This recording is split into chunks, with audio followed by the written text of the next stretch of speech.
Isang pirasong tinapay. Iyan na lang ang natitira sa dangal ni Estela bago ito tuluyang nakawin ng tadhana. Habang ang kanyang mga kamay ay puno ng harina at luha, ang mga halimaw na nakasuot ng alahas ay nagdiriwang na sa kanyang pagbagsak. Sapat na ba ang isang himala mula sa 3 batang anghel para pigilan ang nagbabagang galit? O ito na ang huling hininga ng Pandediamantina? Ang bawat kagat ay may pait ng kataksilan, ngunit may tamis din ng pag-asa. Hindi ka na ba magsasawa sa amoy ng harina at paghihirap, Estela?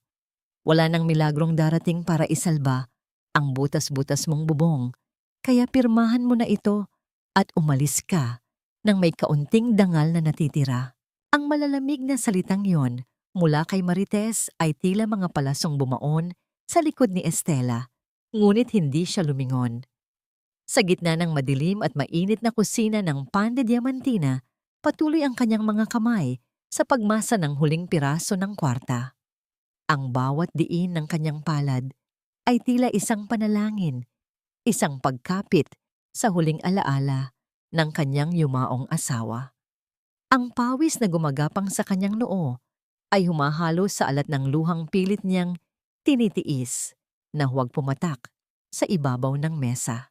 Ang singaw mula sa matandang pugon ay humahagupit sa kanyang balat.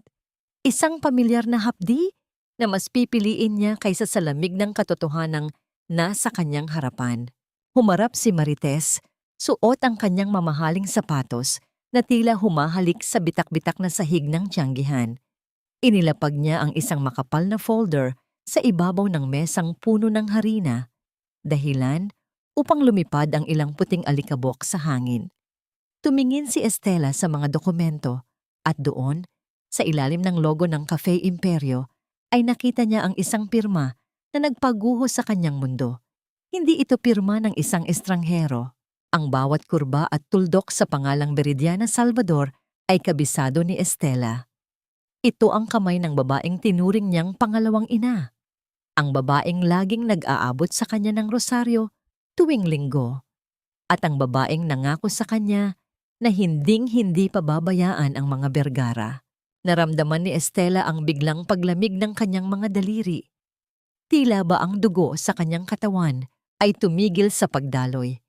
Ang bigat sa kanyang dibdib ay hindi na lamang dahil sa pagod, kundi dahil sa isang malalim na sugat ng pagtataksil na tila hinihiwa ang kanyang puso ng dahan-dahan. Ang mga gamit sa kusina na dati ay nagbibigay sa kanya ng ligaya, ang mga luma at kinakalawang na hulmahan ay tila naging mga saksi sa kanyang kahihiyan. Napakapit siya sa gilid ng mesa. Ang kanyang mga kuko ay bumaon sa kahoy na tila doon lamang siya makakakuha ng lakas upang manatiling nakatayo. Sa labas, ang banayad na liwanag ng bukang liwayway ay nagsisimula nang sumilip sa bintana. Ngunit para kay Estela, ang kadiliman ay ngayon pa lamang tunay na nagsisimula. Ang bawat sakripisyo niya sa loob ng maraming taon, ang mga gabing walang tulog upang makagawa ng pandesal para sa mga kapitbahay, at ang bawat sentimong itinabi niya para mabayaran ang utang sa ospital ng asawa, ay tila nawalan ng saysay sa isang pirma lang. Ang taong pinagkatiwalaan niyang maging sandigan ay siya palang humuhukay ng libingan para sa kanyang pangarap. Tumingin siya kay Marites na may bakas ng matinding pait sa kanyang mga mata. Sa gitna ng katahimikan ng madaling araw, ang tanging maririnig ay ang mabigat at nanginginig na paghinga ni Estela. Gusto niyang sumigaw, gusto niyang itanong kung bakit, ngunit ang kanyang boses ay tila nalunod sa sarili niyang pighati. Paano mo lalabanan ang isang kaaway na nagtatago sa likod ng mga dasal at mapagkunwaring yakap? Hanggang saan aabot ang tibay ng isang pusong paulit-ulit na dinudurog ng mga taong dapat ay nagpoprotekta rito? Miss, pwede po bang bumili ng cake? Ito lang po ang ipon namin para kay Papa. Ang maliit at nanginginig na tinig na yon ay tila isang haplos sa sugatang kaluluwa ni Estela. Pag-angat ng kanyang paningin, bumungad sa kanya ang 3 magkakamukhang mukha na may malalaking mata at punong-puno ng pag-asa. Sila ang mga anak ni Danilo, sina Pilar, Pia at Paz. Ang kanilang mga uniforme ay medyo sarnana at kupas, bakas ang kakulangan ng kalinga ng isang ina. Ngunit ang paraan ng kanilang pagkakahawak kamay ay nagpapakita ng isang pagkakaisang hindi matitibag ng anumang hirap. Inilapag ng isa sa mga bata ang isang lumang garapon ng mayonesa sa ibabaw ng mesang may harina. Ang mga barya sa loob nito ay nagauntugan, lumilikha ng isang marahan at tila musikang tunog ng pag-iipon at sakripisyo. Tiningnan ni Estela ang garapon. Puno ito ng mga 50 barya at tanso. Mga barya na marahil ay kinuha mula sa kanilang baon o nahanap sa ilalim ng mga unan. Alam ni Estela na ang halagang iyon ay hindi sapat para sa kahit isang maliit na cupcake sa mga sikat na mall. Ngunit sa kanyang mga mata, ang mga baryang iyon ay mas nagniningning pa kaysa sa mga alahas ni Doña Viridiana. Birthday po kasi ni Papa bukas. Dagdag ng isa pa sa mga bata habang kinakalikot ang dulo ng kanyang palda. Sabi po ni Lola, huwag na kaming mag-abala dahil wala naman daw kaming pera. Pero gusto po namin siyang makitang ngumiti. Hindi na po kasi siya tumatawa simula noong mamatay si Mama. Kumirot ang dibdib ni Estela. Ang sakit na nararamdaman niya para sa kanyang sarili ay biglang napalitan ng isang malalim na habag para sa mga batang ito. Narito sila, ang mga apo ng babaeng nagpabagsak sa kanya. Ngunit dala nila ay dalisay na pagmamahal, isang bagay na tila kinalimutan na ng matandang Salvador. Sa bawat salita nila, nararamdaman ni Estela ang bigat ng pangungulila ni Danilo, ang lalaking madalas niyang makitang nakatitig sa dagat, na tila ba doon niya hinahanap ang nawalang piraso ng kanyang buhay. Dahan-dahang binuksan ni Estela ang kanyang huling sako ng harina. Ito na ang huling natitirang sangkap sa kanyang kusina bago dumating ang mga tauhan ng bangko bukas. Sa ilalim ng malamlam na ilaw ng tiyanggihan, sinimulan niyang ihalo ang asukal at gatas na parang isang sagradong ritual. Ang kanyang mga kamay, na kanina lang ay nanginginig sa galit, ngayon ay naging banayad at maingat. Gagawin niya ang pinakamagandang cake na nasilayan sa buong Diamantina. Hindi para kumita, kundi para patunayan na ang huling hininga ng kanyang tiyanggihan ay gagamitin niya sa paghahasik ng kabutihan. Habang hinihintay ng mga bata ang pagluluto, naupo sila sa maliit na bangko sa sulok, tahimik na nagmamasid sa bawat galaw ni Estela. Ang bawat pag-ikot ng kanyang sandok ay tila isang pangako na ang gabi ay lilipas din. Ngunit sa likod ng kanyang isipan, isang nakakatakot na tanong ang patuloy na bumubulong. Paano kung malaman ni Danilo na ang huling cake na kakainin niya ay nagmula sa babaeng balak sirain ng sarili niyang ina? At paano kung ang pagpapakita ng kabutihan sa mga batang ito ang maging mitya ng mas malaking gulo sa pagitan ng mga Salvador at ng mga Vergara? Nang ilabas ni Estela ang cake mula sa pugon, ang bango nito ay humahalimuyak sa buong silid. Tila ba binabalot ng tamis ang lahat ng pait ng nakaraang gabi. Maingat niyang isinulat ang mga salitang para kay Papa gamit ang asul na icing. Ngunit bago pa niya maabot ang cake sa mga bata, isang anino ang humarang sa pintuan ng tiyanggihan. Isang matangkad na lalaki na may malungkot na mga mata at magulong buhok ang nakatayo roon. Hingal na hingal at tila kanina pa sila hinahanap. Ito si Danilo at sa kanyang mukha ay mababasa ang matinding takot at gulat nang makita kung nasaan ang kanyang mga anak. Pilar, Pia, Paz, bakit ba kayo umalis nang walang paalam? Alam niyo bang halos malabunutan ako ng buhok sa paghahanap sa inyo? Ang tinig ni Danilo ay puno ng pag-aalala. Ngunit nang makita ang kanyang tatlong anak na ligtas na nakatayo sa loob ng kusina ni Estela, tila ba lumuwag ang pagkakasakal sa kanyang dibdib. Huminto siya sa pintuan, ang kanyang hininga ay malalim at mabilis, habang ang pawis ay gumagapang sa kanyang sentido. Ngunit nang dumapo ang kanyang paningin sa hawak-hawak na cake ng mga bata at sa mga salitang para kay Papa na nakasulat sa asul na icing, ang galit ay biglang natunaw at napalitan ng isang matinding panunuyo sa lalamunan. Tumingin si Danilo kay Estela. Nakita niya ang babaeng namumutla. Ang mga mata ay may bakas ng pamumula, hindi lamang dahil sa usok ng pugon, kundi dahil sa mga luhang pilit na ikinubli. Ang mga kamay ni Estela na puno ng harina ay nanginginig ng bahagya habang iniaabot ang huling piraso ng pag-asa sa kanyang mga anak. Sa sandaling iyon, tila ba tumigil ang mundo para kay Danilo. Alam niya ang balitang kumakalat sa Diamantina na ang Pan de Diamantina ay malapit ng lamuniin ng utang at ng sakim na Cafe Imperio. Alam din niya, sa kaibuturan ng kanyang puso, kung sino ang nasa likod ng lahat ng ito. Pasensya na, Estela. I'm so sorry kung naabala ka pa ng mga bata. Mahinang sabi ni Danilo. Ang kanyang tinig ay naging malumanay. Hindi ko alam na dinala nila dito ang mga barya nila. Umiling si Estela. Ang kanyang labi ay pilit na gumuhit ng isang ngiti na hindi umabot sa kanyang mga mata. Walang anuman iyon, Danilo. Ang mga batang ito, sila lang ang nagbigay ng kulay sa huling araw ng tiyangihang ito. Huwag mo silang pagalitan. Ginawa nila ito dahil mahal ka nila. Lumapit si Danilo at sa isang hindi inaasahang pagkakataon, ang kanyang kamay ay muntik nang dumapo sa balikat ni Estela upang bigyan ito ng aliw. Ngunit agad din siyang naitigil.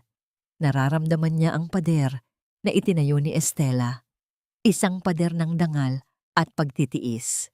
Nang lumingon si Danilo, nakita niya ang pulang papel na nakadikit sa pader, ang opisyal na paunawa ng foreclosure. Kumirot ang kanyang puso. Hindi niya matanggap na ang kabutihan ng babaeng ito ay susuklian ng ganitong kalupitan ng tadhana at ng sarili niyang kadugo. Nang makaalis ang mga bata patungo sa labas, mabilis na lumapit si Danilo sa counter. Hindi siya nagsalita. Kinuha niya ang kanyang pitaka at nag-iwan ng ilang libong piso sa ilalim ng huling tray ng tinapay. Isang halagang alam niyang sapat na para sa ilang buwang interes ng utang ni Estela sa bangko. Hindi niya ito ginawa dahil sa awa, kundi dahil sa isang utang na loob na hindi maipaliwanag. Isang koneksyon sa pagitan ng dalawang kaluluwang kapwa, nawalan at kapwa naghahanap ng dahilan upang muling tumayo. Ngunit ang lihim na gawaing ito ay hindi na natiling lihim. Sa labas ng tiyanggihan, sa loob ng isang itim at makintab na sasakyan, nakamasid ang mga matang puno ng puot at paghuhusga. Pag-uwi ni Danilo sa kanilang mansyon, ang bawat hakbang niya sa makinis na sahig ay tila ba nagdadala ng mabigat na hatol. Sa dulo ng hagdanan, nakatayo si Doña Viridiana, hawak ang kanyang rosaryo, ngunit ang kanyang muka ay hindi nagpapakita ng anumang habag. Akala mo ba ay hindi ko malalaman, Danilo? Ang tinig ng matanda ay parang isang latigo na humahagupit sa katahimikan ng bahay. Nag-aksaya ka ng pera para sa babaeng iyon? Para sa isang basahan na pilit nating itinatapon? Tandaan mo kung sino ang nagligtas sa ex-yard mo noong mamatay ang asawa mo. Kung itutuloy mo ang pagiging bayani sa gwardyang yon, huwag kang magulat. Kung bukas, ikaw at ang mga anak mo ang mawawalan ng matitirhan. Napatitig si Danilo sa kanyang ina. Ang pera na iniwan niya kay Estela ay maaaring makasalba sa tiyanggihan sa loob ng ilang linggo. Ngunit ang galit ni Doña Viridiana ay tila isang apoy na handang tupukin ang lahat ng madadaanan nito. Ngayong gabi, napagtanto ni Danilo na ang pagtulong niya kay Estela ay hindi lamang isang simpleng pabor. Ito ay isang deklarasyon ng digmaan laban sa sarili niyang ina. Magagawa ba niyang panindigan ang tibok ng kanyang puso o muli siyang luluhod sa ilalim ng kapangyarihan ng pamilyang sumisira sa kaisa-isang babaeng nagparamdam sa kanya ng tunay na malasakit? Ilang beses ko bang kailangang ipaalala sa iyo, Danilo? Kung hindi dahil sa akin, baka namamalimos na kayo ng mga anak mo sa kalsada matapos mamatay ang asawa mo. Huwag mong kakalimutan na ang bawat pako sa ex-yard mo at ang bawat butil ng kanin na isinusubo ng mga bata ay galing sa pawis at talino ko. At ngayon, gagamitin mo ang perang iyon para sa isang babaeng gwardya na walang ibang alam kundi magmasa ng harina. Ang boses ni Doña Viridiana ay tila isang malamig na hanging pumapasok sa bawat butas ng silid, nagdadala ng pait na mas matindi pa sa anumang gamot. Nakatayo siya sa harap ng malaking krus sa loob ng kanilang sala. Ang kanyang mga kamay ay mahigpit na nakahawak sa mamahaling rosaryo na gawa sa ivory. Sa bawat paggalaw ng kanyang mga labi, nararamdaman ni Danilo ang bigat ng tanikala ng utang na loob na nakagapos sa kanyang buong pagkatao. Hindi ito basta pakiusap. Ito ay isang utos na nakabalot sa tela ng moralidad, isang sumbat na tila ba ang pagtulong sa kapwa ay isang kasalanang kailangang pagsisihan. Sumunod ang araw ng linggo, ang araw kung kailan ang buong Diamantina ay nagtitipon sa simbahan upang magpasalamat. Ngunit para kay Estela, ang pagpasok sa loob ng katedral ay tila paglakad sa ibabaw ng nagbabagang uling. Suot ang kanyang pinakamalinis, ngunit kupas na blusa. Pilit niyang itinago ang kanyang sarili sa huling hilera ng mga upuan. Nais lamang niyang humingi ng lakas para sa susunod na linggong puno ng kawalan ng katiyakan. Ngunit sa maliit na bayang ito, ang kahirapan ay tila isang sakit na madaling makita. At ang mga bulungan ng mga tao ay tila mga bubuyog na hindi tumitigil sa pag-atake. Nang matapos ang misa, sa labas ng simbahan kung saan ang sikat ng araw ay tila ba naglalantad sa lahat ng lihim, hinarang ni Doña Viridiana si Estela.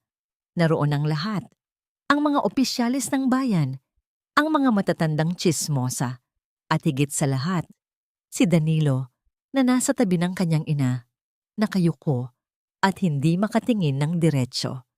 Sa isang marahas na kilos na puno ng mapagkunwaring awa, binuksan ni Doña Viridiana ang kanyang bag at kumuha ng ilang pirasong papel na barya. Estela, iha, malakas na sabi ng matanda, sapat na upang marinig ng lahat ng nakapaligid. Nabalitaan ko ang nangyari sa iyong tiyanggihan. Tanggapin mo itong munting limos ko. Huwag mo nang hintayin na ang anak ko pa ang mag-abot sa iyo ng tulong sa madidilim na sulok. Alam mo naman ang posisyon namin sa Diamantina, hindi ba? Ayaw naming madungisan ang aming pangalan dahil lamang sa maling akala na may kaugnayan ka sa aming pamilya. Gamitin mo ito para sa mga utang mo at pakiusap. Lumayo ka na sa aking mga apo. Ang bawat salita ay tila isang sampal na nag-iwan ng pulang marka sa dangal ni Estela. Ang perang iniaabot ng matanda ay tila mga piraso ng apoy na naglalayong sunugin ang kanyang huling natitirang respeto sa sarili. Tumingin si Estela kay Danilo, naghahanap ng kahit isang sulyap ng pagtatanggol, ngunit ang lalaki ay nanatiling estatwa sa tabi ng kanyang ina. Ang katahimikan ni Danilo ay mas masakit pa kaysa sa mga hiyaw ni Doña Viridiana. Sa harap ng karamihan, si Estela ay naging isang halimbawa ng basahang hindi dapat madikit sa seda.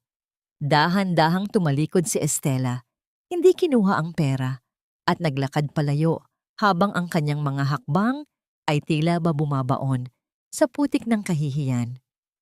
Ang kanyang puso ay punong-puno ng galit na hinaluan ng matinding lungkot. Paano naging ganito kalupit ang mundong ito? Paano nagagawa ng isang taong nagsusuot ng rosaryo ang pumatay ng dangal ng kapwa sa harap ng bahay ng Diyos? Sa malayo, nakita niya ang kanyang maliit at madilim na tiyanggihan, ang kaisa-isang lugar kung saan siya ay reyna.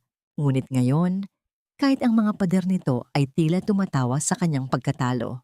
Habang naglalakad palayo, naramdaman ni Estela ang isang pamilyar na init sa kanyang likuran, ang titig ni Danilo. Ngunit hindi na siya lumingon. Sa sandaling iyon, napagtanto niya na sa labanang ito, siya ay nag-iisa. Ang utang na loob na nagbibigkis kay Danilo sa kanyang ina ay isang pader na hindi kayang tibagin ng kahit anong dami ng harina o tamis ng tinapay. Ang katanungang bumabagabag sa kanya ay hindi na kung maililigtas ba niya ang tiyanggihan, kundi kung meron pa bang natitirang puwang para sa katotohanan sa gitna ng ganitong karahasang nakabalot sa kabanalan. Hindi mo ba naisip, Estela, na baka pati ang mga sangkap mo ay kasing luma na ng mga pangarap mo? Huwag mo namang idamay ang kalusugan ng mga taga-Diamantina dahil lang sa desperasyon mong isalba ang nalulunod mong negosyo. Ang mga salitang iyon mula kay Marites ay tila isang malapot na putik na itinapon sa malinis na dangal ni Estela. Nakatayo ang babaeng direktor ng Cafe Imperio sa tapat ng Pan de Diamantina, hawak ang isang mamahaling panyo na nakatakip sa kanyang ilong, na tila ba ang amoy ng bagong lutong tinapay ay isang masangsang na basura. Sa paligid nila, ang mga kapitbahay na dati ay tapat na suki ni Estela ay nagsisimulang magbulungan. Ang kanilang mga mata ay puno ng pagdududa at takot. Kakaunti pa lamang ang sikat ng araw at si Estela ay kasalukuyang nagpupunas ng kanyang mga kamay sa maruming apron matapos ang ilang oras na paglilinis sa bawat sulok ng kanyang kusina. Narinig niya ang balitang kumakalat mula pa kagabi na may mga batang sumakit ang tiyan matapos kumain ng kanyang mga tinapay. Alam ni Estela na imposible ito dahil siya mismo ang pumipili ng bawat butil ng harina. Ngunit sa maliit na bayang ito, ang tsismis ay mas mabilis lumiyab kaysa sa tuyong dahon. I'm just concerned, Estela. I heard rumors na baka may mga daga na riyan sa loob dahil hindi mo na ma-maintain ang sanitation. You know, I can help you. I-close mo na itong shop at ibenta mo na sa amin ang property. At least, wala nang magkakasakit at magkakaroon ka pa ng pambayad sa mga utang mo. Kaysa naman, hintayin mo pang ipasara ka ng sanitary office. Dagdag ni Marites na may kasamang mapagkunwaring malasakit na lalong nagpapakulo sa dugo ni Estela. Naramdaman ni Estela ang biglang panunuyo ng kanyang lalamunan. Tumingin siya sa kanyang paligid. Ang tindahan na dati ay puno ng tawanan at amoy ng mainit na kape ay naging tahimik at malamig. Ang mga suki niya na dati ay nag-aabang sa kanyang pandesal ay ngayon ay bumabagtas sa kabilang panig ng kalye upang umiwas. Ang bawat pag-iwas ng kanilang tingin ay tila isang pako na ibinabaon sa pintuan ng kanyang puso. Nararamdaman niya ang unti-unting pagkamatay ng kanyang kabuhayan, hindi dahil sa kakulangan ng sipag, kundi dahil sa isang planadong kasinungalingan. Sa loob ng kanyang dibdib, ang takot ay nagsisimulang mapalitan ng isang matinding pagkapagod. Ang pagiging gaslight sa kanya ni Marites, ang pagpaparamdam sa kanya na siya ang may kasalanan sa sarili niyang pagbagsak, ay isang uri ng pagpapahirap na mas matindi pa sa anumang pisikal na sakit. Habang pinapanood niya si Marites na sumakay sa kanyang marangyang sasakyan, naramdaman ni Estela ang bigat ng kanyang sariling mga kamay. Ang mga kamay na ito na nagbigay ng pagkain sa bayan sa loob ng 20 taon ay ngayon ay itinuturing na marumi. Nanatiling nakatayo si Estela sa gitna ng kanyang tiyanggihan. Ang tanging kasama ay ang tunog ng hangin na dumadaan sa mga bitak ng kanyang bintana. Ang katahimikan ay tila isang mabigat na kumot na bumabalot sa kanya, sumasakal sa bawat natitira niyang pag-asa. Paano mo patutunayan ang iyong kalinisan sa mga taong ayaw ng maniwala? Hanggang kailan mo kayang tiisin ang pagiging pariya sa sarili mong bayan habang ang mga tunay na halimaw ay malayang naglalakad sa kalsada, suot ang kanilang mga maskara ng kabutihan? Sa dulo ng kalsada, nakita niya ang sasakyan ni Danilo na dumaan, ngunit hindi ito huminto. Ang mabilis na paglayo ng sasakyan ay tila isang huling hantungan sa kanyang panalangin.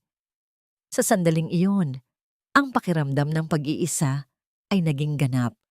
Ang Pan de Diamantina, ang huling kuta ng kanyang dangal, ay tila isang barkong unti-unting lumulubog sa ilalim ng dagat ng paninira. Ngunit habang tinitingnan niya ang kanyang huling sako ng harina, isang maliit na kislap ng galit ang nagsimulang mag-alab sa kanyang mga mata. Isang galit na hindi na basta-basta mapapatay ng anumang tubig.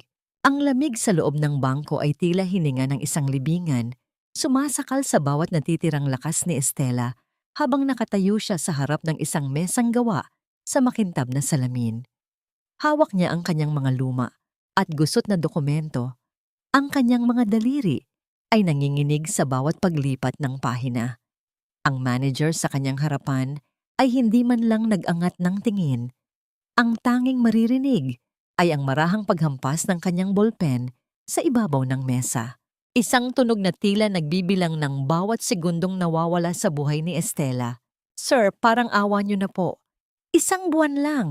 Kahit extension lang po para makahanap ako ng ibang paraan para mabayaran ng interes."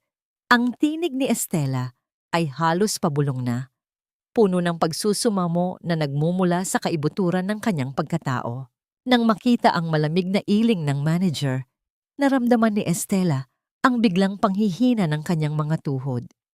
Sa gitna ng desperasyon, sa gitna ng takot na mawala ang kaisa-isang alaala ng kanyang asawa, ang kanyang dangal ay tuluyan ng bumigay. Dahan-dahan siyang lumuhod sa matigas at malamig na marmol na sahig, ang kanyang mga palad ay nakadaop, habang ang kanyang noo ay halos sumalik sa semento. Hindi na niya inalintana ang mga mata ng ibang kliyenteng nakatingin. Ang tanging mahalaga sa kanya ay ang pan de diamantina. Ngunit sa isang sulok ng bangko, nakatago si Lucy sa likod ng isang malaking halaman. Hawak niya ang kanyang mamahaling cellphone. Ang lens ng kamera ay nakatutok ng direkta sa nakaluhod at umiiyak na si Estela. May isang mapait at mapanuyang ngiti sa mga labi ni Lucy habang pinapanood ang bawat paghikbi ng babaeng itinuturing niyang kaaway. Sa kanyang isip, ito ang pinakamasarap na panoorin, ang makita ang isang taong nagmamalaki sa kanyang dangal na ngayon ay gumagapang sa putik ng kahihiyan. Hindi nagtagal, ang marang pagyanig ng mga cellphone sa buong Diamantina ay naging hudyat ng isang bagong bagyo. Ipinost ni Lucy ang video na may caption na naging mitya ng panibagong pasakit. Grabe, ang drama naman nitong gwardyang ito. Nagmamatigas sa tiyanggihan, pero heto at nagmamakaawa sa bangko. Poverty porn at its finest. #ngihirap pero sikat. #pandediamantina drama. Sa loob ng mansyon ng mga Salvador, nakita ni Danilo ang video sa kanyang screen. Ang bawat luhang pumatak mula sa mga mata ni Estela sa video ay tila naging asidong tumutunaw sa kanyang puso. Tumayo siya, ang kanyang mukha ay namumula sa galit at awa, at mabilis na naglakad patungo sa pinto.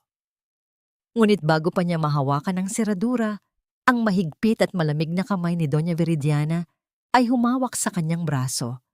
Ang kuko ng matanda ay bumaon sa balat ni Danilo, isang paalala ng kapangyarihang hindi niya kayang takasan. "Saan ka pupunta, Danilo? Sasamahan mo siyang mapahiya sa buong mundo?" Ang boses ng kanyang ina ay puno ng pagkamuhi. "Tingnan mo ang babaeng yan. Wala na siyang dangal. Gusto mo bang madamay ang pangalan natin sa basurang yan? Kung lalabas ka sa pintong ito para sa kanya, huwag mo nang asahang makakabalik ka pa sa bahay na ito."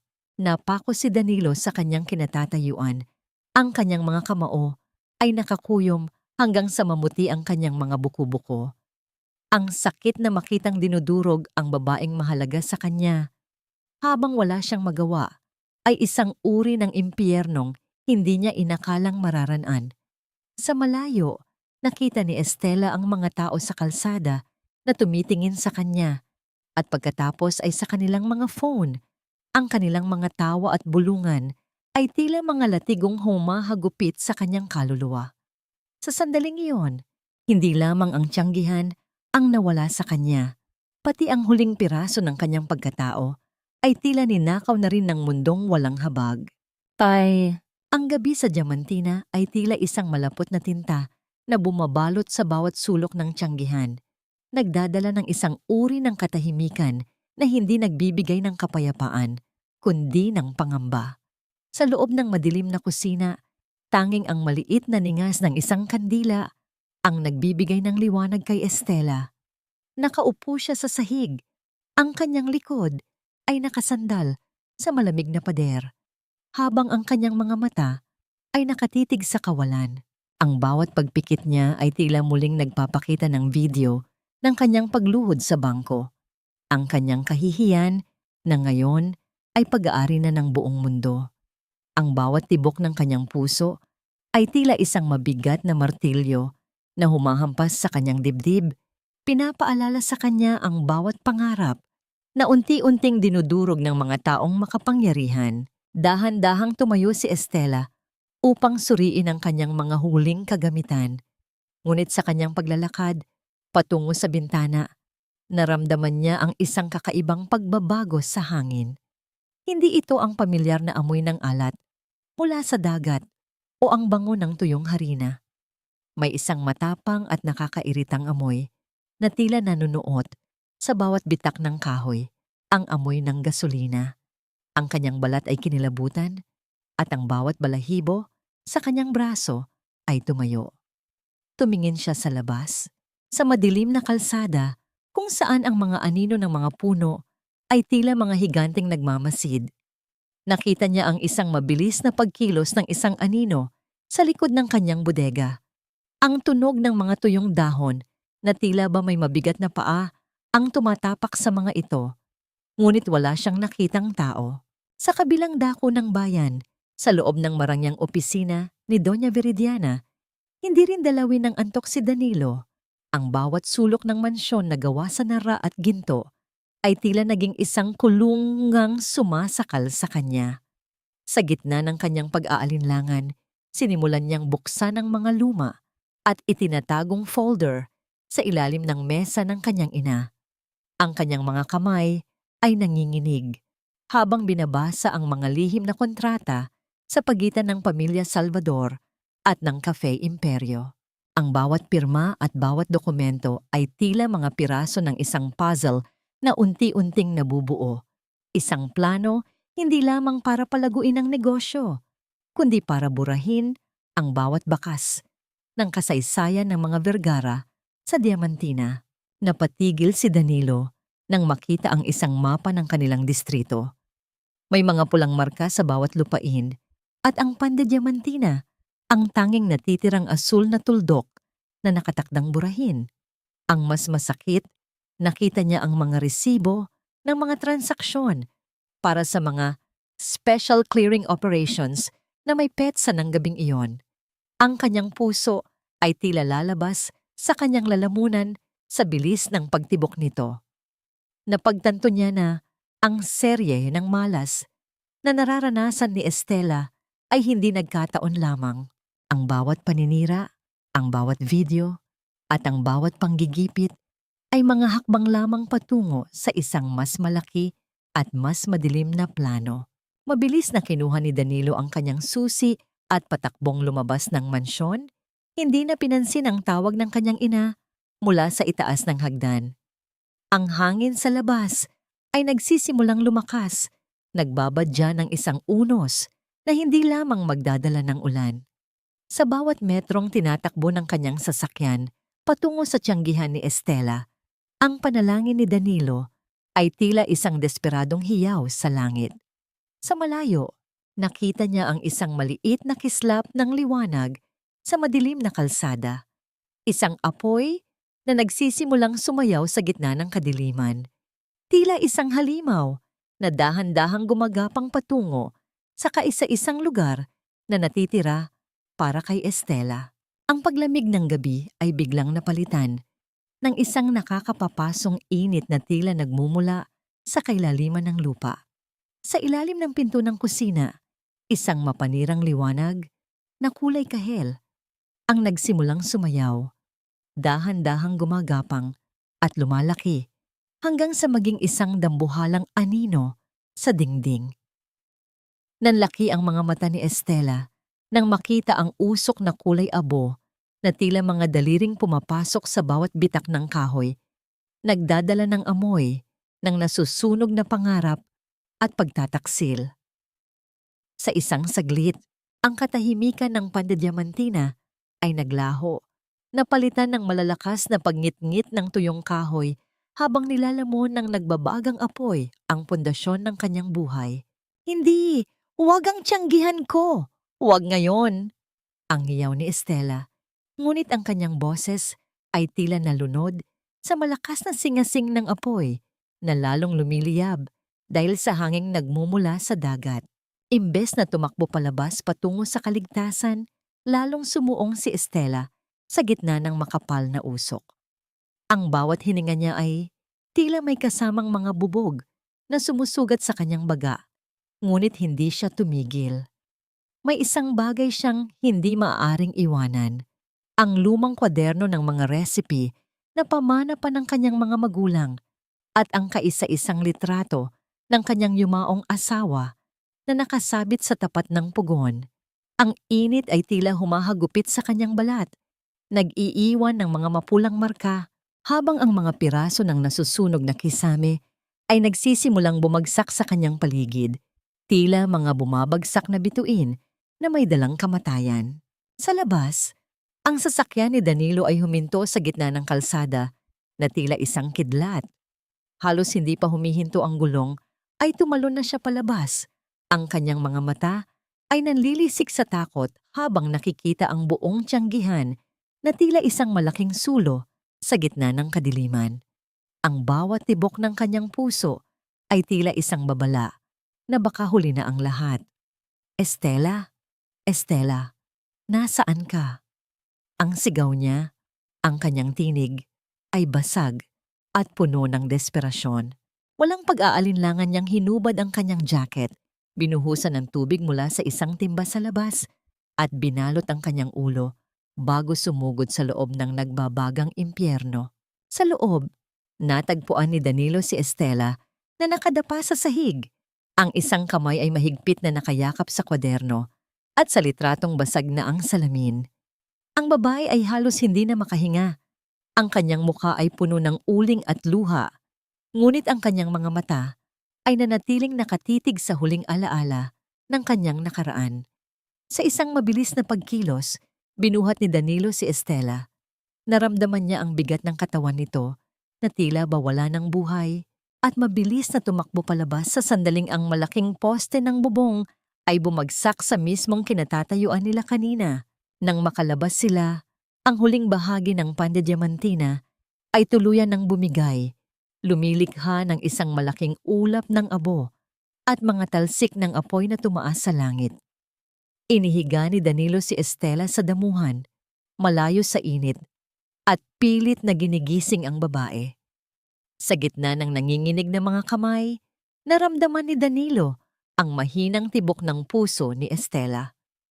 Dahan-dahang imulat ni Estela ang kanyang mga mata at ang unang nakita niya ay ang nagliliyab na labi ng kanyang tiyanggihan. Walang salitang lumabas sa kanyang mga labi, tanging isang mahabang hikbi na tila nagmumula sa kaibuturan ng kanyang kaluluwa. Ang bawat piraso ng kanyang kasaysayan ay naging abo na sa harap ng kanyang mga mata, habang ang lalaking dapat ay kaaway niya, ang tanging nagligtas sa kanya mula sa kamatayan. Napakagaling mong umarte, Estela. Akala mo ba, malilinlang mo kaming lahat sa paawa mong mukha? Isang desperadong hakbang mula sa isang desperadong babae. Sinunog mo ang sariling pangarap para lang makuha ang pera ng insurance at takasan ang mga utang mo. Hindi ba? Ang malakas at mapanirang tinig na yon ni Marites ay tila isang panibagong apoy na sumiklab sa gitna ng malamig at maabong umaga. Nakatayo siya sa harap ng mga nagkakatipong tao sa Diamantina. Ang kanyang suot na mamahaling trench coat ay tila isang insulto sa gitna ng guho at uling. Sa likod niya, ang mga osisero ay nagsimulang magbulungan, ang kanilang mga mata na dati ay puno ng awa ay dahan-dahang napalitan ng pagdududa at panghuhusga. Ang bawat salita ni Marites ay tila isang lason na mabilis na kumalat sa hangin. Nilalason ang bawat natitirang simpatiya ng bayan para kay Estela. Nakatitig lamang si Estela sa mga abo ng kanyang tiyanggihan. Ang kanyang mga kamay ay itim mula sa uling. Ang kanyang mga kuko ay puno ng dumi mula sa pagtatangkang isalba ang anumang natitira sa ilalim ng mga guho. Yakap-yakap niya ang lumang kwaderno at ang litrato ng asawa, ang tanging mga bagay na nagpapaalala sa kanya na dati siyang may buhay na puno ng dangal. Ang amoy ng nasunog na harina ay nakakahilo, tila amoy ng isang bangkay na hindi na kayang itago. Naramdaman niya ang bawat titig ng mga tao, mga titig na tila ba nanggagaling sa mga hukom na handa na siyang bitayin ng walang paglilitis. Look at her silence, everyone. Silence means consent, right? Patuloy ni Marites habang ang kanyang mga labi ay gumuguhit ng isang mapait na ngiti. Pati si Danilo, dinamay mo pa sa kalokohan mo.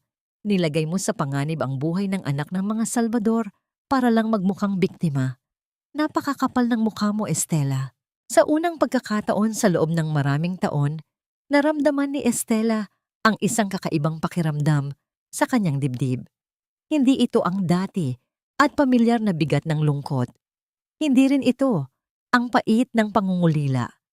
Ito ay isang malamig at matalim na galit na unti-unting namumuo sa kanyang kaibuturan. Dahan-dahan siyang tumayo. Ang kanyang mga tuhod ay nanginginig, ngunit ang kanyang paningin ay hindi na nakayuko.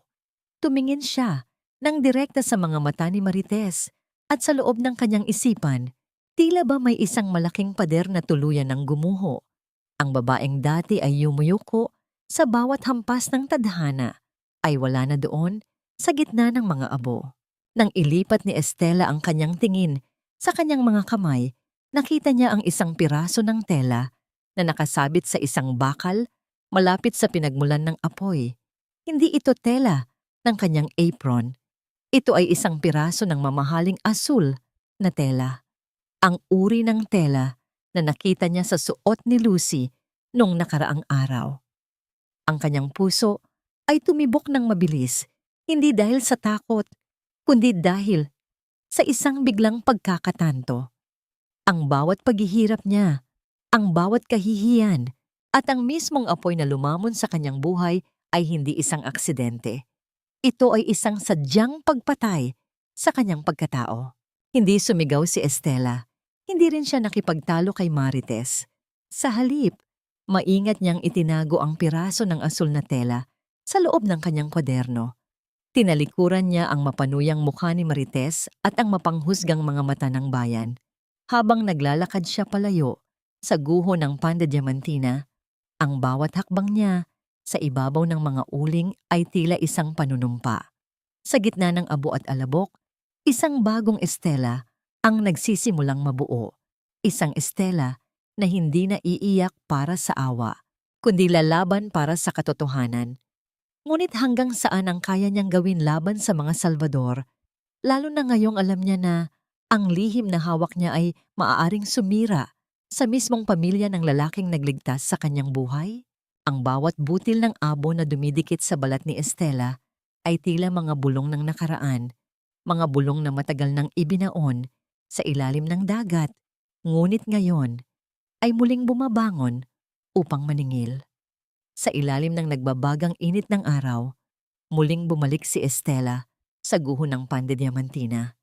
Hindi siya naroon upang umiyak, kundi upang maghanap ng anumang piraso ng katotohanan na hindi kayang tunawin ng apoy.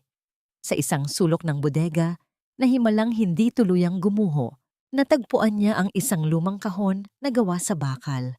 Ang kahon ng kanyang asawa, si Mateo, na isang mangingisda bago ito pumanaw 10 taon na ang nakalilipas. Ang pagbukas ng kinakalawang na takip ay naglabas ng amoy ng luma at amag. Isang amoy na humalo sa singaw ng nasunog na kahoy. Sa loob, natagpuan ni Estela ang mga lumang liham at isang kupas na dokumento mula sa Salvador Shipyards. Ang kanyang mga daliri ay nanginginig habang binabasa ang mga teknikal na ulat tungkol sa bangkang sinasakyan ni Mateo noong gabi ng aksidente.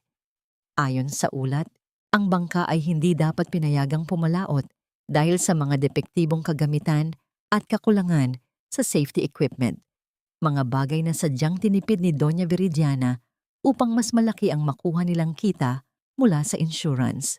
Ang bawat salita sa papel ay tila naging isang matalim na kutsilyo na humihiwa sa puso ni Estela.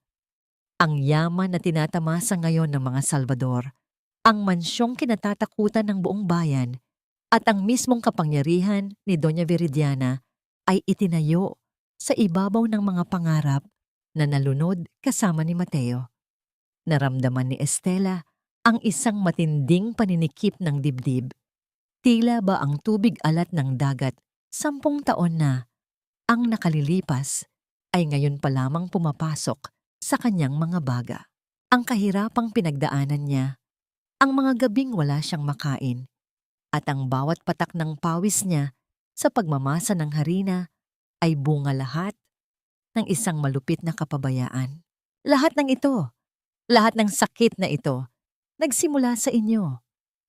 Ang bulong ni Estela sa gitna ng katahimikan ng guho, ang kanyang boses ay tila isang sumpa na lumipad sa hangin.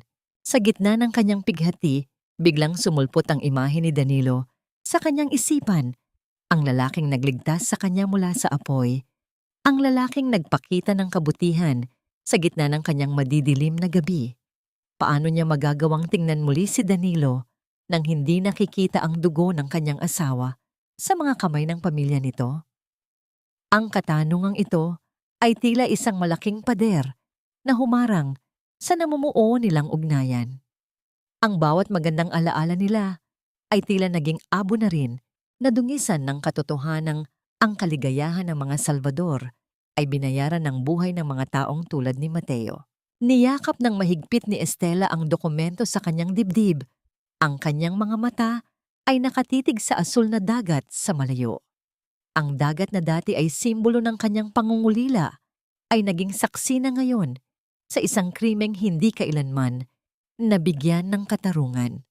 Sa sandaling iyon, napagtanto ni Estela na ang laban niya ay hindi na lamang tungkol sa isang tiyanggihan. Ito ay tungkol sa dangal ng bawat mangingisdang nalunod sa kasakiman ng mga Salvador.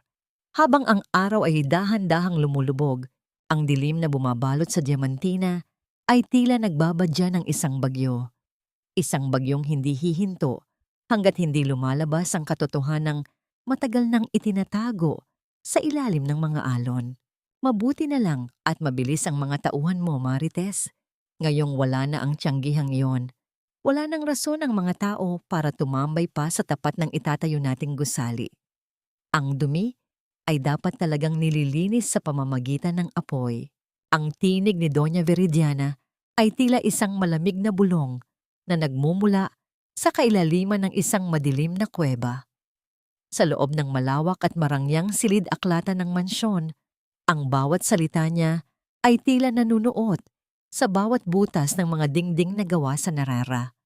Nakaupo siya sa kanyang malaking silya habang si Marites ay nakatayo sa tapat ng bintana. Pinagmamasdan ang malawak na bakuran ng mga Salvador na tila ba pag-aari na niya ang buong bayan. Ang tanging maririnig sa loob ng silid ay ang marahang paghampas ng mga pahina ng dokumento na binabasa ni Marites. Isang tunog na tila ba bawat pahina ay nagdadala ng kamatayan sa pangarap ng iba. Sa likod ng makapal at mahabang kurtinang pelus, 3 maliliit na anino ang nakatago. Pigil ang kanilang hininga hanggang sa sumakit ang kanilang mga dibdib. Sina Pilar, Pia at Paz ay nakaupo sa malamig na sahig. Ang kanilang mga kamay ay mahigpit na magkakapit. Tila ba doon lamang sila kumukuha ng lakas upang hindi sumigaw sa takot. Ang bawat salita ng kanilang lola ay tila naging mga matatalim na tinik na tumutusok sa kanilang maliliit na puso. Hindi nila lubos maisip na ang babaeng nagpapabless sa kanila tuwing gabi ay ang siya ring nag-utos na sunugin ang kaisa-isang lugar kung saan sila nakaramdam ng tunay na pagkalinga. Huwag kang mag-alala, Tita Viridiana, hawak na natin ang bank manager.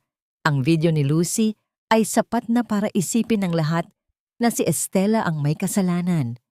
Ang sagot ni Marites na may kasamang malupit na tawa na tila ba isang kaskas ng metal sa bato. Wala nang maniniwala sa gwardyang yon. Sa tingin ng buong Diamantina, isa siyang kriminal. Naramdaman ni Pilar ang pagpatak ng mainit na luha sa kanyang pisngi, na agad namang pinunasan ni Paz gamit ang kanyang maliit na palad.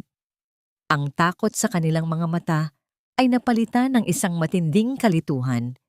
Bakit ang kanilang lola, na laging nagtuturo sa kanila tungkol sa kabutihan ng Diyos, ang siyang nagnanais na saktan si Miss Estela?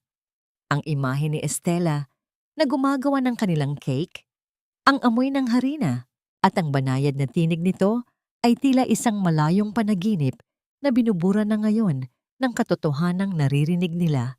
Dahan-dahang gumapang palabas ang tatlong bata patungo sa madilim na pasilyo.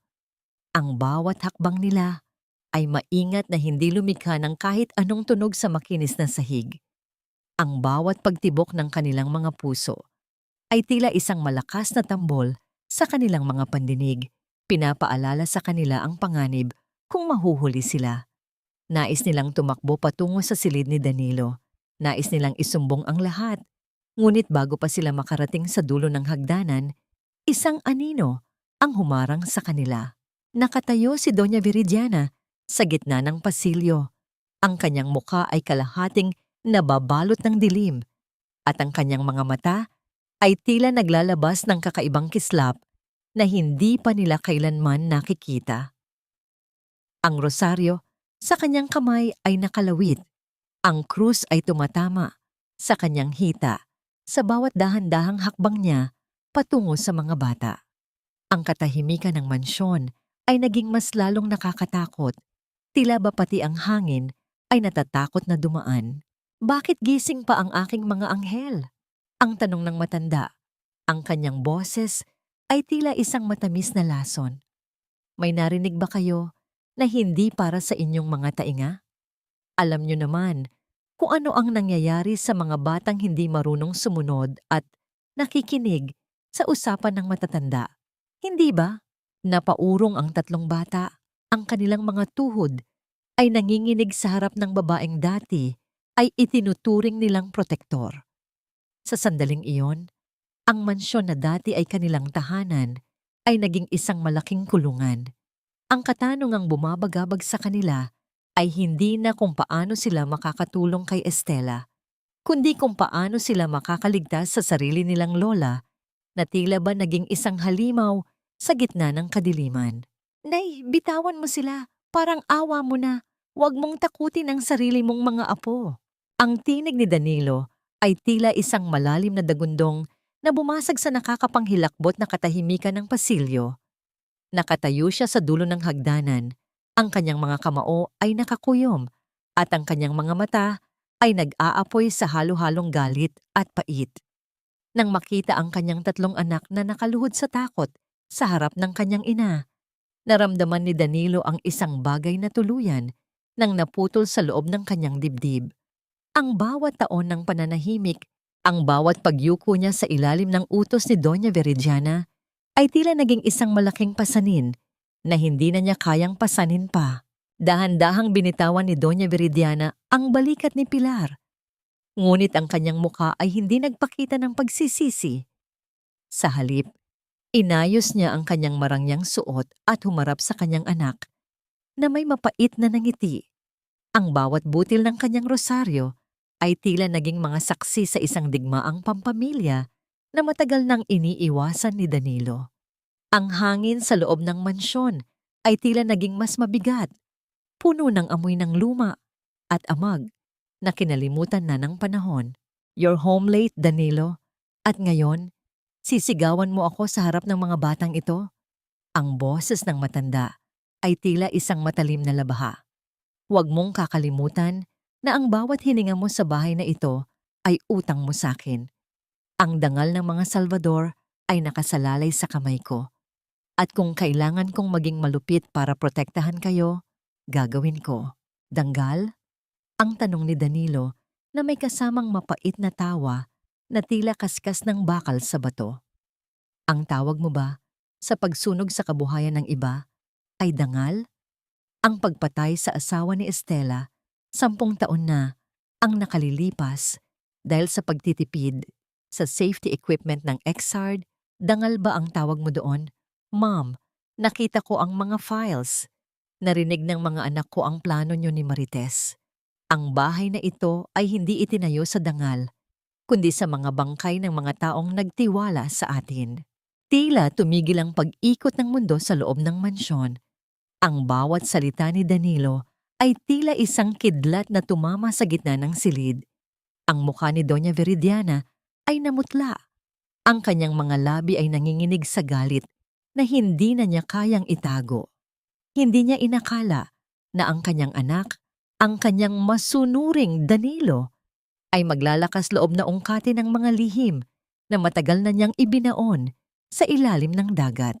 Kung ganoon, pipiliin mo ang babaeng iyon kaysa sa sarili mong ina? Ang tanong ni Doña Veridiana, ang kanyang tinig ay tila isang lason. Sige, lumayas ka. Iwan mo ang lahat, ang pera, ang kotse, ang pangalan mo. Tingnan natin kung paano ka mabubuhay kasama ang gwardyang yon na wala ng kahit ano, kundi abo. Walang pag-aalinlangan na kinuha ni Danilo ang mga kamay ng kanyang 3 anak. Naramdaman niya ang panginginig ng kanilang maliliit na daliri. Ngunit sa pagkakataong ito, siya na ang magiging kuta nila. Tumingin siya sa kanyang ina sa huling pagkakataon, hindi na may takot, kundi may matinding habag. Ang lalaking laging nakayuko ay dahan-dahang tumindig ng tuwid. Tila ba ang bigat ng buong mansyon ay naalis sa kanyang mga balikat. I'm done, Mom. Hindi ko kailangan ng perang galing sa dugo at luha. Mas pipiliin kong maging mahirap na may malinis na konsensya kaysa maging salvador na tulad mo. Ang malakas na pagsara ng malaking pintuan ng mansyon ay nag-iwan ng isang malalim na alingawngaw sa gabi. Naglakad si Danilo palabas kasama ang kanyang mga anak. Ang tanging dala ay ang kanilang mga suot na damit at ang kaisa-isang hiling para sa kapatawaran. Sa malayo, ang ulan ay nagsisimulang pumatak. Tila ba ang langit ay nakikiramay sa kanyang paglisan. Ngunit habang naglalakad siya sa madilim na kalsada patungo sa guho ng Pan de Diamantina, naramdaman ni Danilo ang isang uri ng kalayaan na hindi kayang bayaran ng anumang ginto. Paano niya haharapin si Estela ngayong wala na siyang maibibigay kundi ang kanyang sarili at ang 3 batang nangangailangan ng pagkalinga? Ang halimuyak ng bagong lutong pandesal ay muling gumapang sa hangin ng Diamantina, tila isang pamilyar na awit na matagal nang hindi narinig.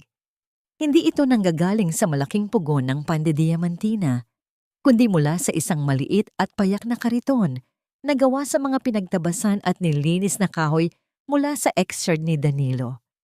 Sa gitna ng kalsada, sa ilalim ng dambuhalang anino ng marangyang Cafe Imperio, nakatayo si Estela. Ang kanyang apron ay may mga mantsa pa ng harina at ang kanyang mga kamay ay may mga bahid ng peklat mula sa nagdaang sunog, ngunit ang kanyang mga mata ay hindi nakakikitaan ng takot. Sa tabi niya ay si Danilo. Ang lalaking dati ay nakasuot ng plansadong polo, ngunit ngayon ay masaya nang nakasuot ng simpleng kamiseta. Habang tinutulungan si Estela sa pag-aayos ng mga supot ng tinapay, ang kanyang mga kamay na dati ay humahawak ng mga plano ng barko ay ngayon ay banayad na nag-aabot ng mainit na tinapay sa mga taong nagsisimulang lumapit. Sina Pilar, Pia at Paz ay abala rin sa paligid. Ang kanilang mga tawanan ay tila mga kampanang nagbibigay ng buhay sa kalsada habang iniaabot nila ang mga flyer na gawa sa recycled na papel. Hindi ko akalain na babalik ang amoy na ito, Estela. Tila ba nabuhay muli ang kanto nating ito? Ang sabi ni Aling Charing, ang kapitbahay na dati ay madalas magbulong-bulong tungkol sa malas ni Estela. Ngunit ngayon ay may bitbit na termos ng kape upang ipamigay sa mga bumibili. Pasensya ka na sa mga nasabi ko noon. Maling-mali ako sa pagpili ng panig. Hinawakan ni Estela ang kamay ni Aling Charing. Ang init ng palad nito ay tila isang gamot sa kanyang mga sugat. Ayos lang po, Aling Charing.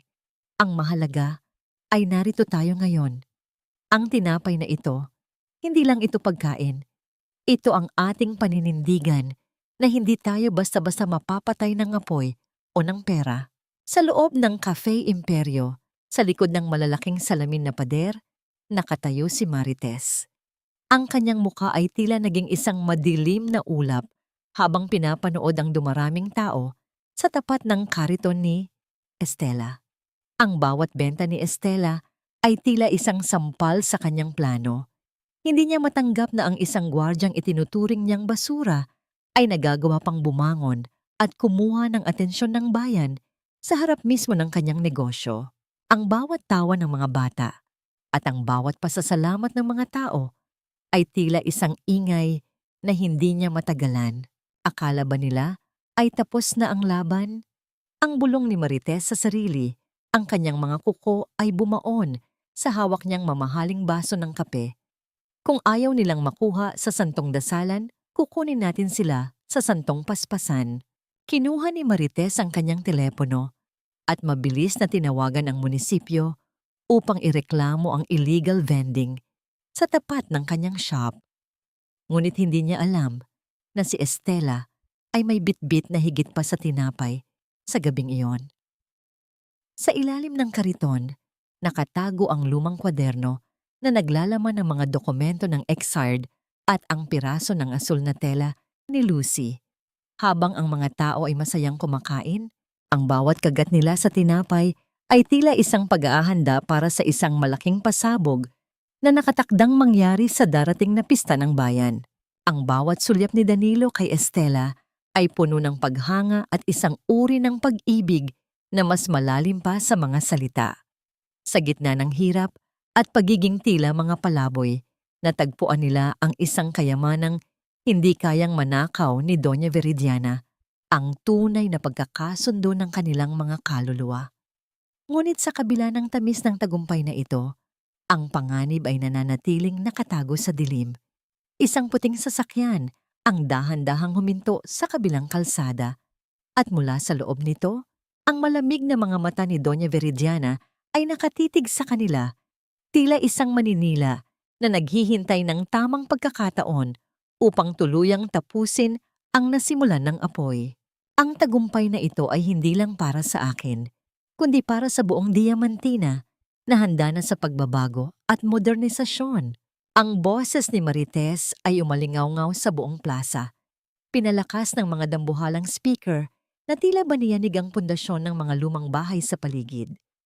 Nakatayo siya sa gitna ng entablado para sa grand opening ng pinakamalaking branch ng Cafe Imperio. Suot ang isang makinang na bestida na tila babawat sequin ay kumakatawan sa perang kinamal niya mula sa paghihirap ng iba. Sa tabi niya, si Doña Viridiana ay nakaupo sa isang silyang parang trono, hawak ang kanyang gintong rosaryo, habang ang kanyang mukha ay nagpapakita ng isang uri ng pagmamalaki na tila ba siya ang may-ari ng buong mundo. Ang paligid ay puno ng mga bulaklak, mamahaling pabango, at mga opisyales na nakangiti ng plastik, habang sa kabilang bahagi ng kalsada, ang mga ordinaryong mamamayan ay nakatingin ng may halong inggit at takot. Ngunit ang seremonya ay biglang naputol ng isang pamilyar at payak na sasakyan. Ang kariton ng tinapay ni Estela ay dahan-dahang gumulong patungo sa gitna ng plaza. Hindi ito nag-iisa. Kasunod nito ay ang 12-dosenang mga maliliit na negosyante, mangingisda at mga taga-Diamantina na dati ay nananahimik. Sa gitna ng entablado, umakyat si Estela. Wala siyang suot na alahas, ang kanyang apron ay may bakas pa ng trabaho, ngunit ang kanyang tindig ay tila isang reynang handang bawiin ang kanyang kaharian. Ang bawat semento ng gusaling ito ay gawa sa abo ng mga pangarap na ninakaw niyo. Ang sigaw ni Estela, ang kanyang tinig ay hindi nanginginig, bagkus ay puno ng isang kapangyarihang nagmumula sa katotohanan. Mabilis na lumapit si Danilo sa tabi niya. Bit-bit ang isang lumang recorder. Sa isang pindot, ang katahimikan ng plaza ay nabasag ng mga pamilyar na boses. Ang boses ni Doña Viridiana na nag-uutos na sunugin ang tiyanggihan at ang tawa ni Marites habang pinaplano ang pagbagsak ni Estela. Ang bawat salitang lumalabas sa speaker ay tila mga sampal sa mukha ng mga taong nasa entablado. Ang mga opisyales na kanina lang ay nakangiti, ay dahan-dahang lumayo, at ang mga tao sa plaza ay nagsimulang magbulungan, ang kanilang mga mukha ay napalitan ng matinding galit at pagkamuhi. Hindi pa doon natapos. Itinaas ni Estela ang piraso ng asul na tela na nakuha niya sa guho at ang mga dokumento ng Salvador Shipyards na nagpapatunay sa krimen ni Veridiana. 10 taon na ang nakalilipas.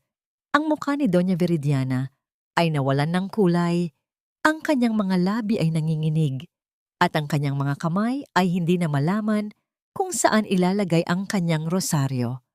Ang bawat butil ng ivory ay tila naging kasing bigat ng mga bato sa ilalim ng dagat. "You're lying! Gawa-gawa lang ang lahat ng yan!" Ang sigaw ni Marites, ang kanyang boses, ay naging matinis at desperado habang sinusubukan niyang agawin ang mikropono. Ngunit wala nang nakikinig sa kanya. Ang bawat mata sa plaza ay nakatitig na ngayon sa mga halimaw na nagtago sa likod ng sutla at ginto. Ang mga mangingisda na nawalan ng mga kasamahan dahil sa kapabayaan ni Veridiana ay nagsimulang humakbang pasulong. Ang kanilang mga kamao ay nakakuyom hindi para sa dahas, kundi para sa paniningil ng katarungan. Ang kapangyarihang itinayo sa loob ng maraming dekada ay tila isang kastilyong buhangin na unti-unting ginigiba ng bawat alon ng katotohanan. Sa gitna ng kaguluhan, nakita ni Estela si Danilo na nakatingin sa kanyang ina ng may matinding pait. Ang huling piraso ng paggalang ay tuluyan ng naglaho. Sa sandaling iyon, ang langit ay biglang nagdilim at ang unang patak ng ulan ay nagsimulang bumagsak. Tila ba nililinis ang bawat dumi at kasinungalingang bumabalot sa Diamantina. Ngunit habang ang mga pulis ay nagsisimulang lumapit sa entablado upang imbitahan sina Marites at Veridiana, isang tanong ang nanatiling nakasabit sa isipan ni Estela.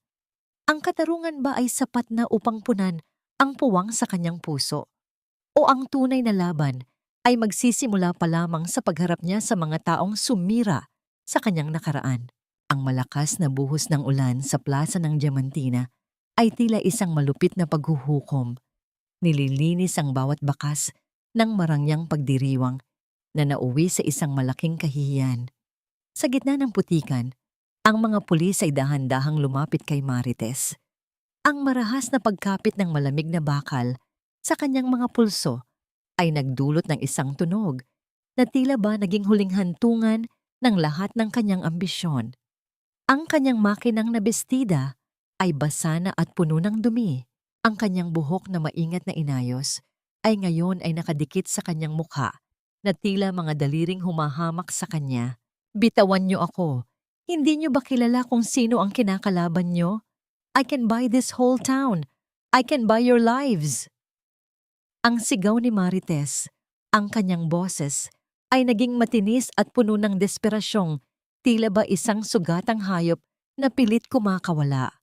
Ngunit ang bawat salita niya ay tinangay lamang ng hangin at nilamon ng malakas na ulan. Ang mga taong dati ay yumuyuko sa kanya ay ngayon ay nakatayo ng tuwid.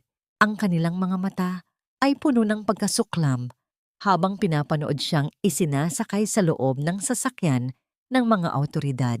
Sa kabilang dako, si Doña Veridiana ay nanatiling nakatayo sa entablado, tila isang estatwang gawa sa yelo na unti-unting natutunaw sa ilalim ng init ng katotohanan. Ang bawat butil ng kanyang gintong rosaryo ay tila naging kasing bigat ng mga kasalanang matagal niyang itinago. Nang lumapit si Danilo, hindi upang humingi ng tawad, kundi upang kunin ang huling piraso ng kanyang mga gamit, ang matanda ay napakapit sa sandalan ng kanyang silya. Ang kanyang mga kamay ay nanginginig, hindi dahil sa lamig ng ulan, kundi dahil sa matinding hiya na tila ba sumasakal sa kanyang buong pagkatao. "Danilo, anak, huwag mo akong iwan dito. Isipin mo ang dangal ng ating pamilya." Ang mahinang pakiusap ni Veridiana. Ang kanyang tinig ay basag, at tila ba wala nang natitirang lakas. Tumingin si Danilo sa kanyang ina at sa unang pagkakataon, wala na siyang naramdamang takot o matinding obligasyon. Ang nakikita na lamang niya ay isang matandang babaeng matagal nang nilamon ng sariling kasakiman at maling paniniwala. Ang dangal ay wala sa pangalan, Nay. Wala rin ito sa mansyong ito. Mabigat niyang sabi. Nawala ang tunay na dangal ng pamilyang ito noong pinili ninyong unahin ang pera kaysa sa kapakanan ng ibang tao. At ngayon, tila kayo na lang ang naiwan sa loob ng mga pader na ito. Ang pinakamasakit na bahagi para kay Viridiana ay hindi ang pagkawala ng kanyang yaman o ang banta ng kulungan. Ito ay nang makita niya sina Pilar, Pia at Paz na nakatayo sa malayo, nakasilong sa ilalim ng payong ni Estela. Ang mga bata na dati ay tumatakbo patungo sa kanya para sa isang yakap, ay ngayon ay nakatingin sa kanya nang may matinding takot at distansya. Ang bawat sulyap nila ay tila nagsasabing hindi na siya ang kanilang lola, kundi isang estrangherong dapat iwasan.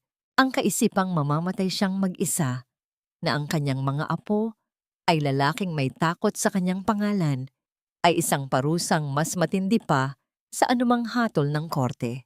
Habang ang gabi ay lumalalim, ang mansyon ng mga Salvador ay naging isang madilim at tahimik na kuta. Ang bawat kwarto ay tila napuno ng mga anino ng nakaraan, mga bulong ng mga taong naging biktima ng kanyang kalupitan. Si Doña Viridiana ay naiwang mag-isa sa gitna ng malawak na sala. Ang tanging maririnig ay ang mabagal at tila nagbibilang na patak ng ulan sa bintana.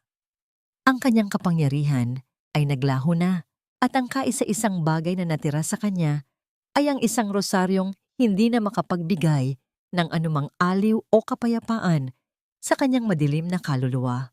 Ang sikat ng araw sa Diamantina ay tila isang banayad na haplos ng isang ina sa pisngi ng kanyang anak, nagdadala ng bagong pag-asa sa bawat sulok ng baybayin.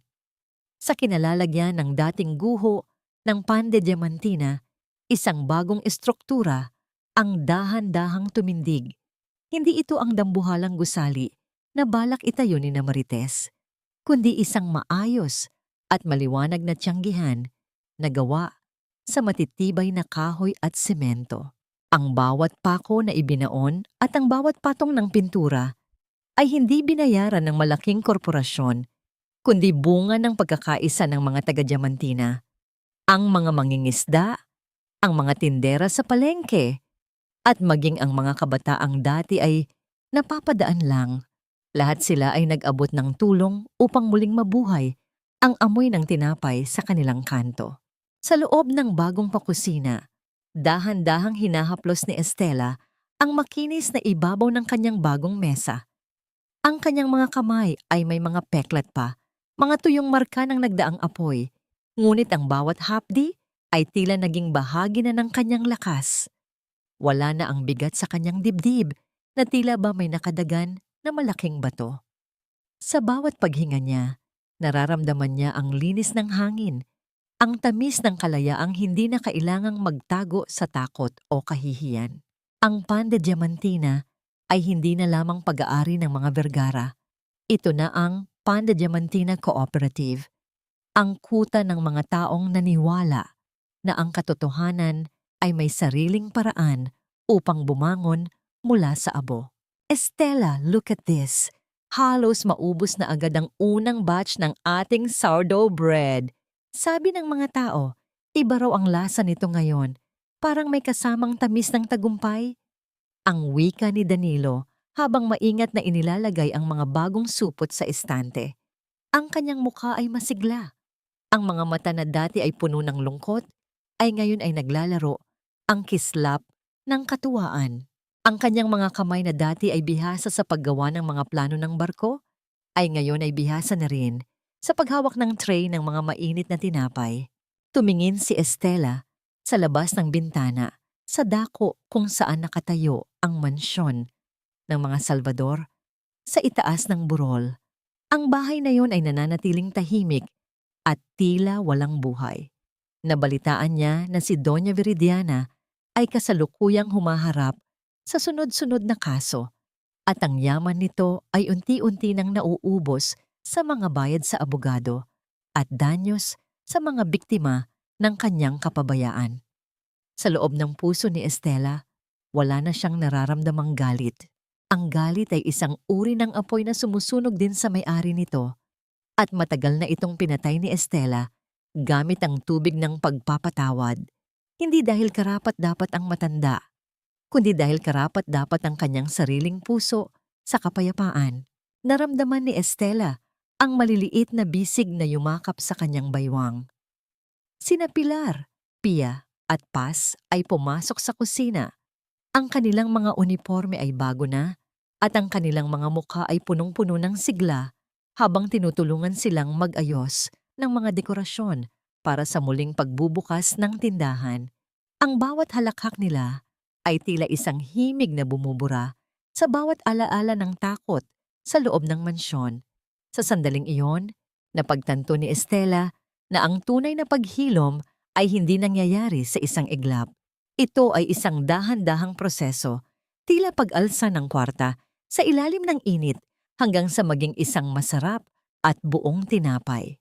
Habang ang amoy ng bagong lutong pandesal ay muling humahalimuyak sa kalsada, ang mga tao ay nagsisimulang pumila ng may mga ngiti sa kanilang mga labi.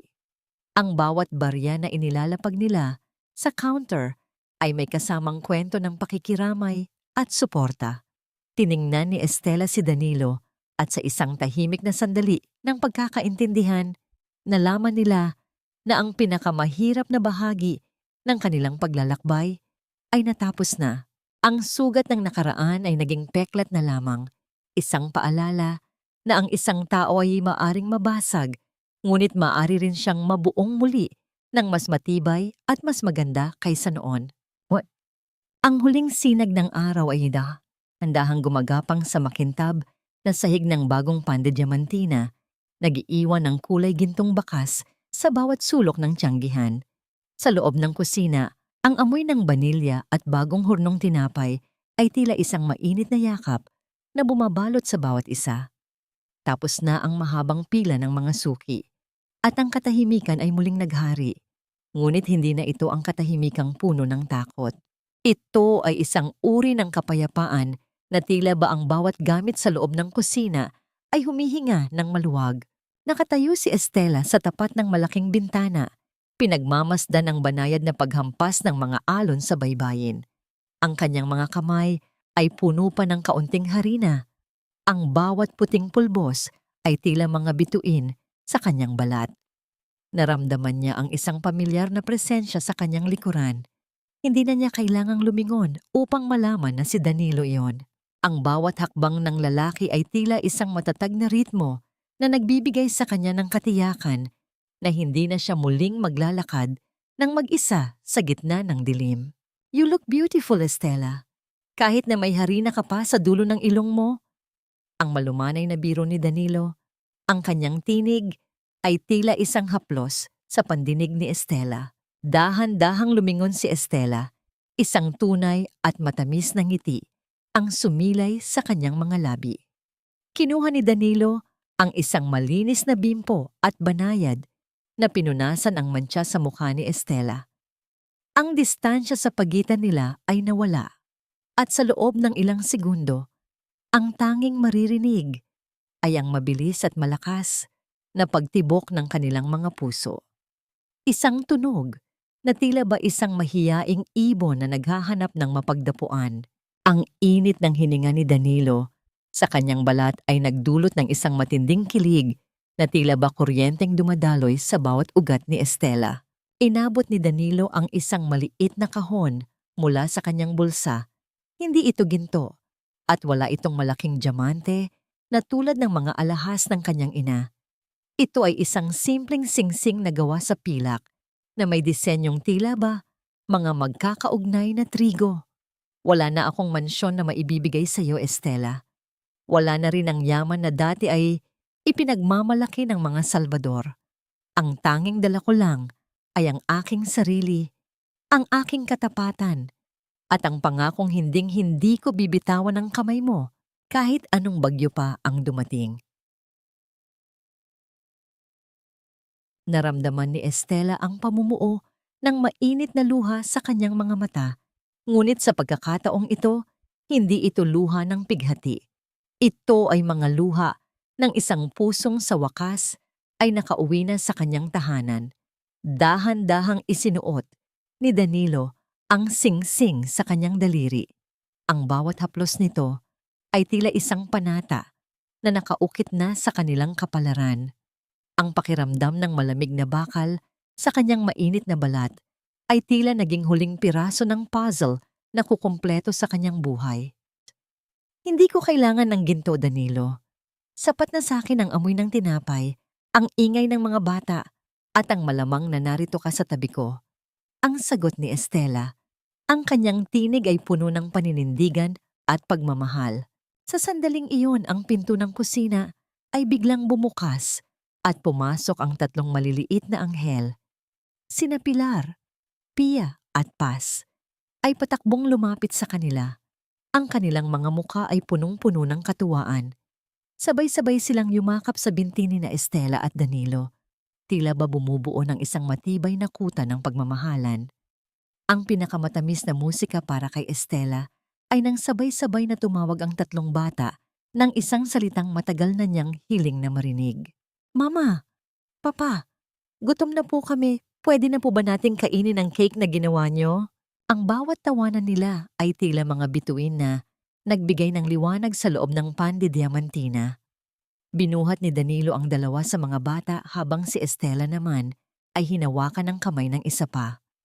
Sabay-sabay silang lumakad patungo sa hapagkainan, kung saan ang isang simpleng cake ay naghihintay. Isang cake na gawa sa pag-ibig, pagtitiis at tagumpay.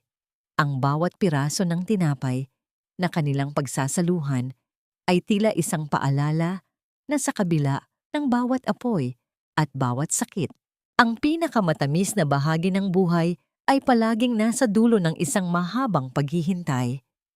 Habang ang gabi ay dahan-dahang bumabalot sa diamantina, ang ilaw sa loob ng tiyanggihan ay nanatiling maliwanag. Isang tanglaw ng pag-asa na hinding-hindi na muling mamamatay. Ang dagat ng diamantina ay tila isang malaking salamin na sumasalamin sa asul na kalangitan. Isang payapang tanawin na nagpapatunay na matapos ang bawat unos ay may dumarating na maliwanag na umaga. Ang bawat banayad na paghampas ng alon sa pampang ay tila isang bulong ng pasasalamat, isang ritmo na nagbibigay ng kapanatagan sa sinumang nakikinig. Sa itaas ng burol, ang bagong pan de diamantina ay nakatayo ng may dangal. Ang usok mula sa pugon nito ay dahan-dahang umaakyat sa langit. Bit-bit ang halimuyak ng bagong lutong pandesal na naging simbolo ng muling pagbangon ng buong bayan. Sa loob ng tiyanggihan, maingat na inilapag ni Estela ang isang espesyal na cake sa tapat ng bintana. Ang icing nito ay kulay puti at asul. Tila ang mga alon ng dagat na nagbigay at kumuha ng maraming bagay sa kanyang buhay. Sa ibabaw ng cake, may nakasulat na mga salitang naging sandigan niya sa gitna ng kadiliman. Ang mga bagay na gawa sa pag-ibig ay hinding-hindi mabubulok. Iito ang kanyang mensahe sa bawat taong daraan. Isang paalala na ang tunay na yaman ay hindi nasusukat sa laki ng gusali o dami ng ginto, kundi sa tibay ng pusong handang magsakripisyo. Si Doña Viridiana ay nananatili sa loob ng kanyang malaki at malamig na mansyon, ngunit ang bawat kwarto roon ay wala ng buhay. Ang bawat hakbang ng kanyang mga katulong sa pasilyo ay tila naging mga tunog ng pag-iisa. Wala na ang mga marangyang handaan, at ang kanyang pangalan na dati ay kinatatakutan ay ngayon ay isa na lamang babala sa mga taga-Diamantina. Ang kanyang gintong rosaryo ay nakapatong na lamang sa tabi ng kanyang kama, hindi na hinahawakan dahil napagtanto niya na ang kapatawaran ay hindi nabibili ng anumang donasyon sa simbahan. Ang kanyang hiya sa harap ng bayan ay naging isang habambuhay na kulungan. Mas matindi pa sa anumang pader na gawa sa semento. Sa kabilang dako, si Marites ay nahaharap sa mahabang panahon ng pagbabayad sa loob ng rehas. Ang kanyang bawat gabi ay puno ng pagsisisi, hindi dahil sa kanyang mga kasalanan, kundi dahil sa pagkatalo ng kanyang kasakiman. Ang kanyang kapangyarihan ay naglaho na tila bula, at ang Cafe Imperio na dati ay kanyang ipinagmamalaki ay isa na lamang bakanteng lote na unti-unting tinutubuan ng mga damo. Isang patunay na ang anumang itinatayo sa kasinungalingan ay itinakdang gumuho. Naglakad si Estela patungo sa baybayin, bit-bit ang isang maliit na piraso ng tinapay. Ibinahagi niya ito sa mga ibong dagat. Isang ritual na tila ba ay pakikipag-usap sa kaluluwa ng kanyang asawang si Mateo. Sa loob ng kanyang puso, nahanap na ni Estela ang tunay na kapatawaran. Hindi niya pinatawad ang mga Salvador dahil karapat-dapat sila, kundi dahil ayaw na niyang bitbitin ang bigat ng galit sa kanyang paglalakad patungo sa hinaharap. Ang kanyang puso ay malaya na, kasing laya ng hanging nagmumula sa dagat. Naramdaman ni Estela ang isang mainit na kamay na humawak sa kanyang balikat, at ang maliliit na yapak ng mga batang tumatakbo sa buhanginan. Si Danilo at ang mga bata ay naroon na sa kanyang tabi. Ang kanilang mga tawa ay humahalo sa himig ng dagat. Ang bawat sulyap ni Danilo ay puno ng pasasalamat, isang tahimik na pagkilala na ang babaeng ito ang naging anghel na nagligtas hindi lamang sa kanyang mga anak, kundi maging sa kanyang sariling kaluluwa.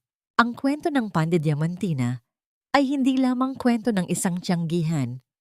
Ito ay kwento ng bawat tao na minsang nadurog, ngunit piniling mabuong muli. Ito ay paalala na ang huling piraso ng tinapay ay hindi tanda ng kakulangan, kundi ng sapat na pag-ibig na handang ibahagi sa iba. Habang ang araw ay tuluyang lumulubog sa abot-tanaw, ang liwanag na naiiwan sa Diamantina ay hindi na nanggagaling sa apoy ng sunog, kundi sa alab ng pag-asa na mananatiling buhay sa bawat puso hanggang sa susunod na bukang liwayway.